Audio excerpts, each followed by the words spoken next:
Chapter 24. In the 9th year, in the 10th month, on the 10th day, the word of the Lord came to me, Son of man, record this date, this very date, because the king of Babylon has laid siege to Jerusalem this very day.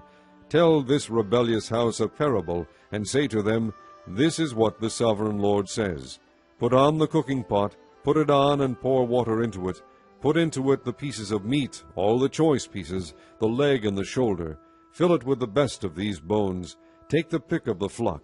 Pile wood beneath it for the bones. Bring it to a boil, and cook the bones in it. For this is what the sovereign Lord says. Woe to the city of bloodshed, to the pot now encrusted, whose deposit will not go away. Empty it piece by piece, without casting lots for them. For the blood she shed is in her midst.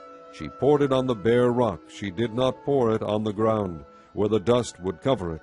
To stir up wrath and take revenge, I put her blood on the bare rock, so that it would not be covered. Therefore this is what the sovereign Lord says. Woe to the city of bloodshed! I too will pile the wood high. So heap on the wood, and kindle the fire. Cook the meat well, mixing in the spices, and let the bones be charred.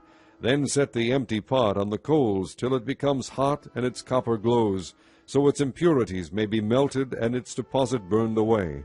It has frustrated all efforts. Its heavy deposit has not been removed, not even by fire.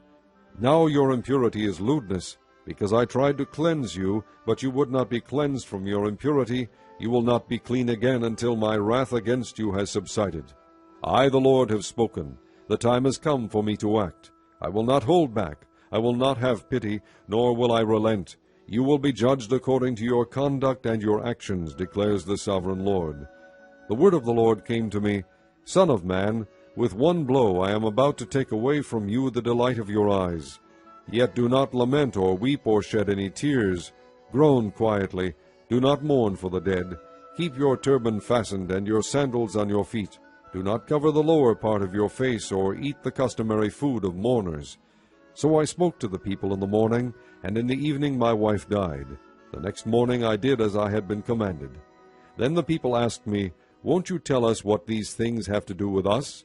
So I said to them, The word of the Lord came to me, Say to the house of Israel, This is what the sovereign Lord says. I am about to desecrate my sanctuary, the stronghold in which you take pride, the delight of your eyes, the object of your affection. The sons and daughters you left behind will fall by the sword, and you will do as I have done. You will not cover the lower part of your face or eat the customary food of mourners. You will keep your turbans on your heads and your sandals on your feet. You will not mourn or weep, but will waste away because of your sins, and groan among yourselves. Ezekiel will be a sign to you. You will do just as he has done. When this happens, you will know that I am the sovereign Lord. And you, Son of man, on the day I take away their stronghold, their joy and glory, the delight of their eyes, their heart's desire, and their sons and daughters as well, on that day a fugitive will come to tell you the news. At that time your mouth will be opened. You will speak with him, and will no longer be silent. So you will be a sign to them, and they will know that I am the Lord.